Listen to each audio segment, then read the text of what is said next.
Hello, welcome back. आज मैं टीएनडी के अंदर देखूंगा। हमने अब तक इंसुलेटर टॉपिक को देखा था। ओके, तो इंसुलेटर के बाद हमने कई उसमें थ्योरेटिकल कॉन्सेप्ट और फॉर्मूला भी हमने जनरेट कर रखा था। उसमें इंसुलेटर से रिलेटेड क्वेश्चंस आपके पूछे जाते हैं कि इसके इंसुलेटर के परसेंटेज एफिशिएंसी बताइए, पर डिस्क पे वोल्टेज बताइए। तो ऐसे क्वेश्चंस आपको देखने को मिलेगा। जहां पर बात रहेगी सर इंसुलेटर की, सो इंसुलेटर कुछ इस तरीके से आपको ट्रांसमिशन लाइन में हमेशा दिखता है। ये तो डिस्कों की संख्या पे डिफाइन होता है। डिस्कों की संख्या ध्यान रखना, जितने ट्रांसमिशन लाइन में डिस्कों की संख्या होगी इसका मतलब समझना वोल्टेज लेवल उतनी ही ज्यादा उसकी बढ़ रही है, हाई केवीए रेटिंग की वोल्टेज होगी। ओके, तो इन सब चीजों का पता होना चाहिए। नेक्स्ट, सिमिलरली ये भी हमारा डिस्क है। सो नंबर ऑफ डिस्क आपके बढ़ रहे हैं। ओके, डिस्क आप देखते हो किस तरीके से ऑपरेट किए जाते हैं ना, जब कहीं मेंटेनेंस का काम चलता है तो किस तरीके से डिस्क का अरेंजमेंट किए जाते हैं। सो डिस्क की संख्या बढ़ी तो आपको पता है पर डिस्क हमने वोल्टेज V1 V2 लिया, और एक कंडक्टर एक बार अगर यहाँ जा रहा है तो पर फेज वोल्टेज यहीं से लेंगे। एक फेज अगर वायर यहाँ से जा रहा है तो VPH यहाँ से लेंगे, पर फेज वोल्टेज। ये भी ध्यान रखना। कभी भी आपको लाइन वोल्टेज दिया जाता है, ध्यान रखिएगा एक चीज और, कभी भी ट्रांसमिशन लाइन के अंदर अगर कहीं दिया आपको बोल देगा कि कोई इंसुलेटर ऑपरेट हो रहा है 11 kV पे, इसका मतलब समझना 11 kV पे जो लाइन वोल्टेज दे रहा तो पर फेज वोल्टेज इंसुलेटर में एक फेज में एक इंसुलेटर से एक ही फेज जाता है। सो वहां पे VP पर फेज आपको निकालना पड़ता है 11 kV/√3 kV के रूप में। ओके, ये भी चीजों का ध्यान रहे ना। इस तरह के सब चीजों को सीखते हैं। आइए क्वेश्चंस कैसा है, क्वेश्चंस देखते हैं। क्वेश्चंस कह रहा है calculate percentage efficiency of A system. Okay, of A system, इस सिस्टम का परसेंटेज एफिशिएंसी ज्ञात करें। ये एक तरीके से क्या है, यहाँ पे डिस्क रहा होगा, एक डिस्क यहाँ रहा होगा, दूसरा डिस्क यहाँ रहा होगा। पूरा थ्योरी हमने आपको करा रखा। और ये क्या है, शंट कैपेसिटेंस है।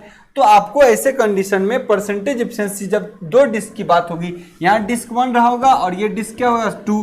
सो परसेंटेज एफिशिएंसी जब भी आपसे कैलकुलेट करने के लिए बोलेगा, ध्यान से समझिएगा क्या होता है सर। परसेंटेज एफिशिएंसी की जब भी बात होगी, फॉर्मूला आपको पता है सर क्या होता है, टोटल वोल्टेज पर डिस्क पे कितना ड्रॉप हो रहा है सर। पर डिस्क पे एक वोल्टेज V1 और दूसरा कितना V2। टोटल इस कंडक्टर, ये रहा आपका कंडक्टर और ये है आपका जो लाइन सपोर्ट होते हैं। ओके, जिसके थ्रू आप क्या करते हो, क्रॉस आर्म होता है ना, जिससे कंडक्टर लटके होते हैं। ओके, सो यहाँ पे बात करूं V1 plus V2 plus total disc, number of disc क्या होता है फॉर्मूला, नंबर ऑफ डिस्क गुना मैक्सिमम वोल्टेज जो नियर कंडक्टर के होते हैं। सो नियर कंडक्टर का नियर वोल्टेज कितना सर, V2। यही फॉर्मूला है। नाउ सर V1 तो V1 के बराबर होता है, लेकिन सर V2 का फॉर्मूला क्या होता है जब हम कैलकुलेट करते हैं, 1 plus K into V1, 1 plus K into V1 होता है, यही तो होता है। सो आपको पता होना चाहिए सर यहाँ पे V2 कैसे निकलेगा सर, 1 प्लस K का मान कैसे निकलता है ये आपको नहीं पता, ये मैं बता देता हूँ। पहले भी ऐसे में क्वेश्चन में बताया था। K सर कैसे कैलकुलेट होता है, K कहता है C'/C। क्या होता है सर, C'/C। जहाँ C क्या है सर, C' क्या है, C' किसको बोलते हैं सर, शंट कैपेसिटेंस को। किसको, शंट कैपेसिटेंस को।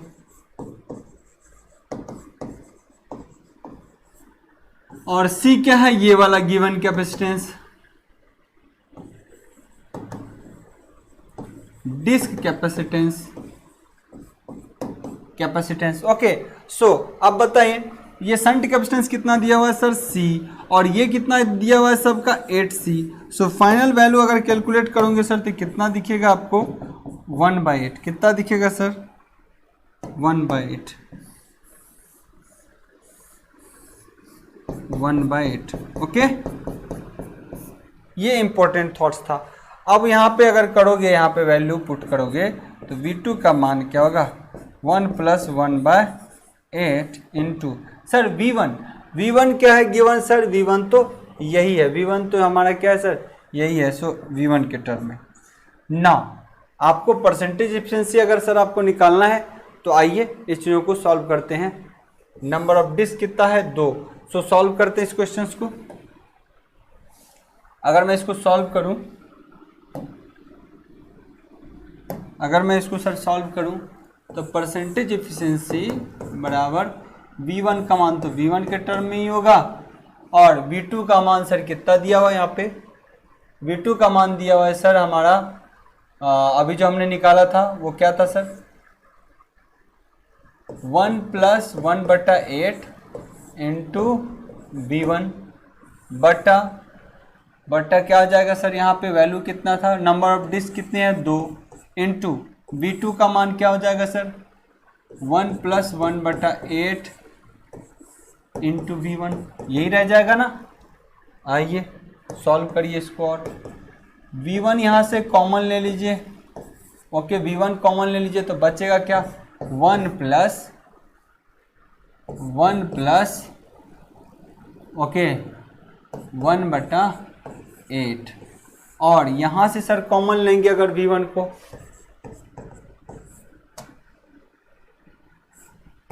V1 को कॉमन लेंगे आप तो क्या डाटा देगा सर, V1 को कॉमन इधर कर दीजिए तो टर्मिनोलॉजी कितना है सर यहाँ पे 2 + 1/4, 2 प्लस क्योंकि 2 से गुना यहाँ पे होगा तो क्या हो जाएगा 1/4। अब इसको चाहे तो आप आराम से क्रॉस कर सकते हो, इन दोनों को काट सकते हो अच्छे से। अब लिखिए वैल्यू क्या देगा। सो परसेंटेज एफिशिएंसी की जब बात होगी तो लास्ट में आपको गुना 100 से करना पड़ता है, एफिशिएंसी आप निकालिए और लास्ट में किससे गुना कर देंगे 100 से। अभी इससे पहले वाला टर्म में भी परसेंटेज एफिशिएंसी के लिए क्या करते हैं सर 100 से गुना करते हैं, इस चीज़ का एकदम दिमाग से रहे। सो एफिशिएंसी पहले निकालिए, एफिशिएंसी निकालिए उसके बाद परसेंटेज 100 से गुना कर देंगे। सो क्या हो जाएगा सर यहाँ पे 2 + 1/8 बटा 2 + 1/4, सो वैल्यू 16 + 1/8, और यहाँ होगा 8 + 1/4। सो कितना हो जाएगा 17/8 गुना ऊपर 4/9। आइए 4 से इसको काटिए, दूनी 8, तो कितना होता है 17/18। 17/18 को अगर आप कैलकुलेट भी करेंगे वैल्यू से, आप खुद ही चेक करिए क्या एफिशिएंसी देता है। 17/18 को आप गुना करेंगे, अगर आप लोग कैलकुलेटर का इस्तेमाल करेंगे, ओके 17 / 18 94.44% में अगर निकालूं, ऐसे वैल्यू तो दे रहा है ये एफिशिएंसी, देखिए 9444 कर देता हूं पॉइंट के टर्म में, ओके। इसीलिए परसेंटेज एफिशिएंसी अगर डिस्क की पूछी जाए वहां पे एफिशिएंसी कितनी है, सो इसको बोलूंगा 94.44%, ये इसकी एफिशिएंसी फाइनल आपका आंसर होगा। फाइनल क्या होगा जी, यही आपका आंसर होगा। तो ध्यान रखना, प्रैक्टिस के लिए हमने ऑलरेडी आपको कई क्वेश्चंस दे रखे हैं और इस तरीके से सब क्वेश्चंस को बनाना, कोई कंफ्यूजन हो तो आप लोग क्वेरी जरूर कर सकते हैं। मैं एक और क्वेश्चन आप लोग को बता देता हूं यहाँ पे कि किस तरीके से इस क्वेश्चन को सॉल्व करते हैं, ओके। नाउ मैं अब दूसरा क्वेश्चन एक लेने जा रहा हूं, आप लोग के सामने एक दूसरा क्वेश्चन और देता हूं। आई होप आप लोग इसको भी अच्छे से बनाएंगे। ये आप लोग का होमवर्क होगा, जो मैं नेक्स्ट क्वेश्चन दे रहा हूं ये होमवर्क होगा। उसके बाद थोड़ा सा डिफरेंट क्वेश्चन इससे हटा के मैं देने वाला हूं, ओके। एक क्वेश्चन में दे रहा हूं, कह रहा question calculate percentage efficiency of given system okay, जहां पे क्वेश्चन दिया हुआ है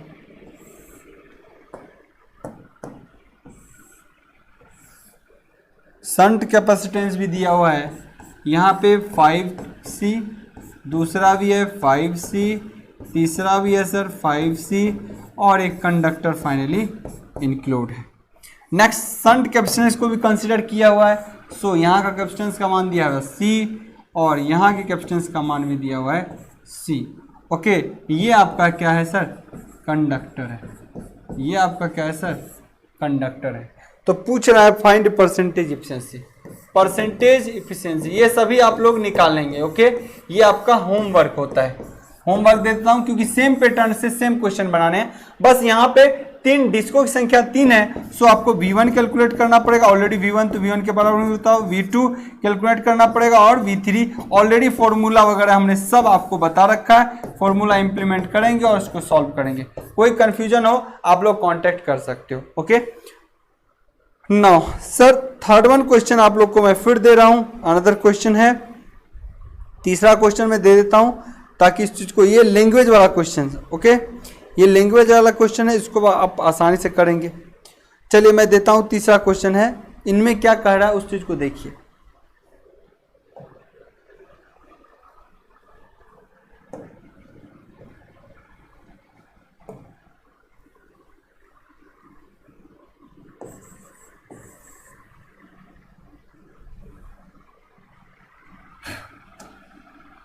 कह रहा है ए 3 फेज 3 वायर, क्वेश्चन कह रहा है ए 3 phase 3 wire overhead line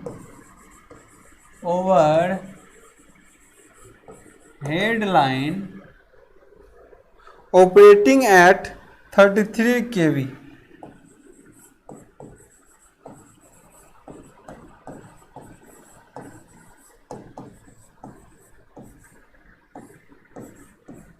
operating at 33 kV is having 3 disc insulator, जिसके पास क्या है, is having 3 disc insulator। इस इंसुलेटर में कितने डिस्क है जी, 3 इंसुलेटर। नेक्स्ट कह रहा है इज ए गिवन स्ट्रिंग, एक दिए हुए स्ट्रिंग में, इज अ गिवन स्ट्रिंग, दिए हुए स्ट्रिंग के अंदर, ओके। नो इसी में कह रहा है the shunt capacitance is 110 of disc capacitance, कह रहा है इसी में दी शंट का जो कैपेसिटेंस ये लेते हैं ना वो 110 है, 1/10 है, किसका, अगर ये 1 है तो 1/10 है, कौन, शंट कैपेसिटेंस, ओके। इस चीज को समझना आपको, क्या हुआ इस सब, the shunt capacitance is shunt capacitance is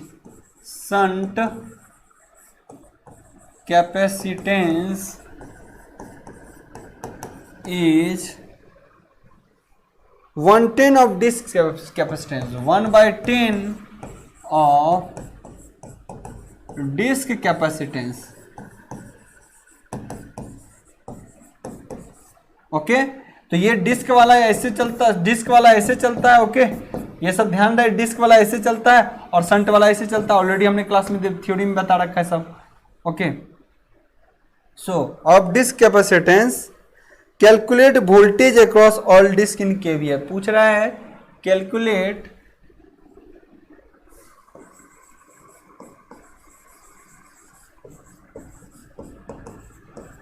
disc capacitance, disc voltage पूछा है, disc voltage across all disc in KVA, KV क्या होगा। इस तरीके से क्वेश्चंस हैं और आपको फिर इस तरीके से वैल्यू सॉल्व करना है। ये 3 फेज 3 वायर ओवरलाइन सब कुछ दिया हुआ है, ध्यान रखिएगा यहाँ पे। अब पहले ड्रॉ करना इंपॉर्टेंट है, बाकी क्वेश्चन तो फट से सॉल्व हो जाएगा, आपको पता होना चाहिए, इसको ड्रॉ करना ही इंपॉर्टेंट है, बाकी क्वेश्चन में कोई दम तो फिर बचेगा नहीं। इंटरेस्टिंग है सॉल्यूशन के लिए, क्या करेंगे देखिएगा, कितना डिस्क है, 3। सो जब भी हम सॉल्व करेंगे यहाँ पे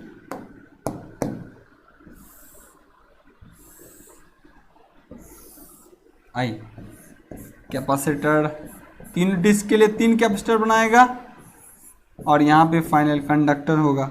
सर शंट कंडक्टर कंसिडर किया जाएगा, बिल्कुल किया जाएगा, और दिया भी है उसका मान 110। सो अगर ये कैपेसिटर का मान C है तो ये वाला कितना है 1/10C, इसका मान कितना 1/10C, इसका मान कितना 1/10C, उसके इसका 10th भाग है। ये क्या है सर आपका कंडक्टर, ओके दिख रहा है ना, आई होप ओके दिख रहा है।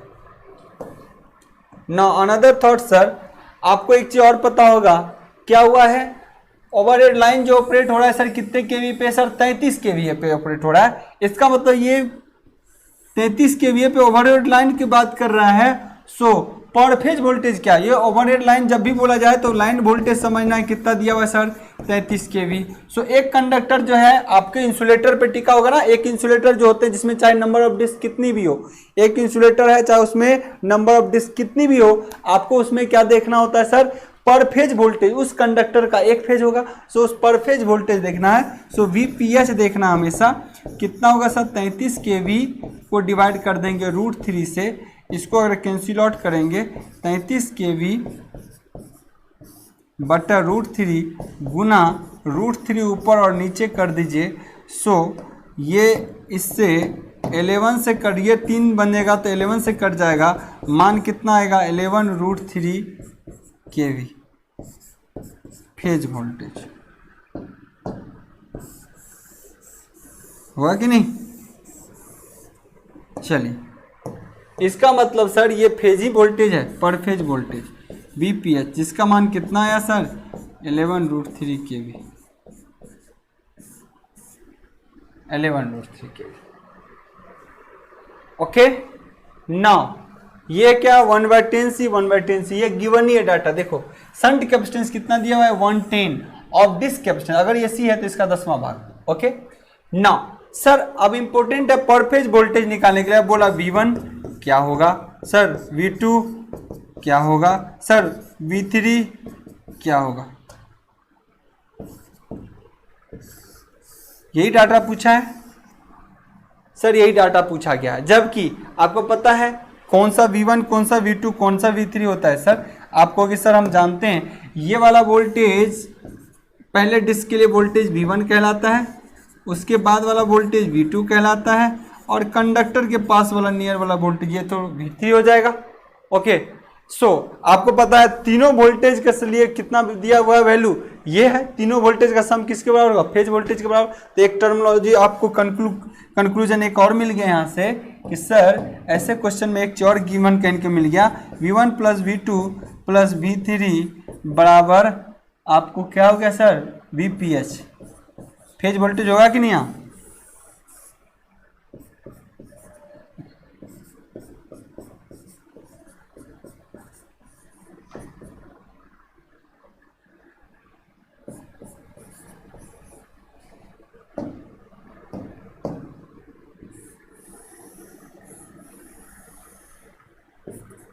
बोलिए यही डाटा है।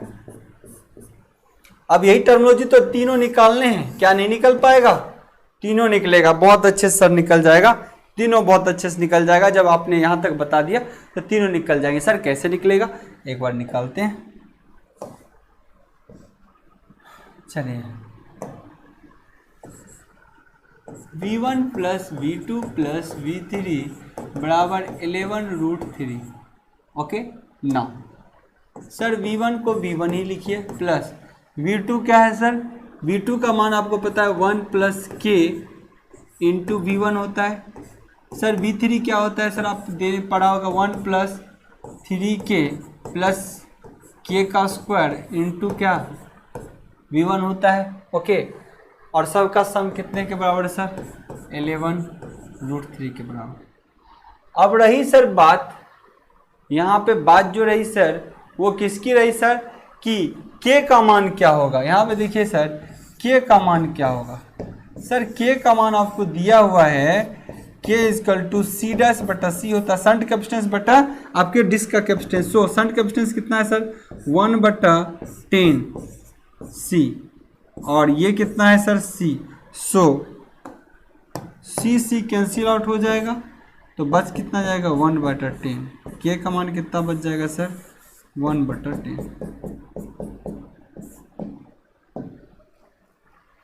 1/10।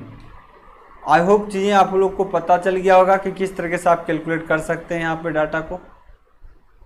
ओके यहाँ पे किस तरीके से वैल्यू कैलकुलेट कर सकते हैं। ओके यहाँ तक कोई कन्फ्यूजन है, यहाँ तक कोई कन्फ्यूजन है तो बताएं, अदरवाइज हम चीज़ों को आगे बढ़ाएंगे।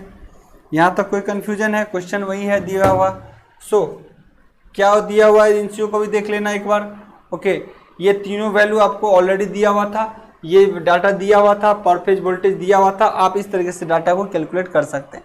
सो यहाँ पे वैल्यू देखिए, जब आप इसको कैलकुलेट करेंगे ना, वैल्यू पुट करेंगे, ऑब्वियसली के का वैल्यू सर पुट करेंगे तो क्या बचा रह जाएगा इस सिस्टम में, V1 बचा रह जाएगा कि नहीं, के अगर पुट कर दोगे तो सिस्टम में V1 बचेगा। सो मुझे नहीं लगता कोई दिक्कत भी होगा अगर इसको आप सॉल्व करेंगे, V1 प्लस के इंटू V1 प्लस इसको फिर लिखेंगे, वैल्यू पुट कर दो ना, के का मान सीधे पुट करो, 1 plus 1/10 into V1 plus 1 plus 3 into 1/10 plus 1/10 का स्क्वायर इंटू V1 बराबर 11√3।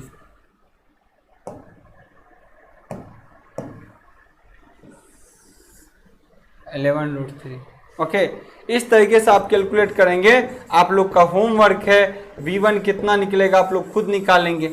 अदरवाइज ध्यान रखना, जो नोट्स आप लोग को प्रोवाइड किया गया उसमें कंप्लीट सॉल्यूशन जरूर बताया गया। ओके, सो वहां से भी देख सकते हैं, कोई दिक्कत आएगा तो, लेकिन आई होप आप लोग V1 यहाँ से आराम से निकाल सकते हैं। जब आपको V1 निकल जाएगा सर, V2 तो आप फट से निकालेंगे, क्योंकि ये तो होता है 1 प्लस के इंटू V1 होता है, यहाँ से निकल जाएगा। सर सिमिलरली सर आप लोग का होमवर्क एक और रहा, 1 प्लस 3k, गर्मी बहुत ज़्यादा है, एक्सेस गर्मी है ना, जिसके कारण भी क्लास आप लोगों की थोड़ी कमी हो पा रही है। सो यहाँ पे वैल्यू पुट करेंगे और डाटा आप अपना आराम से निकाल सकते हैं, कोई कन्फ्यूजन नहीं होने वाला। फिर भी कन्फ्यूजन हो तो आप नोट्स का सहारा ले सकते हैं, फिर भी दिक्कत हो तो आप कॉल कर सकते हैं। मुझे नहीं लगता कोई भी कन्फ्यूजन बचा रहेगा इस सर्किट में। पर फेज वोल्टेज पूछा है, हर डिस्क के क्रॉस कितना वोल्टेज होगा।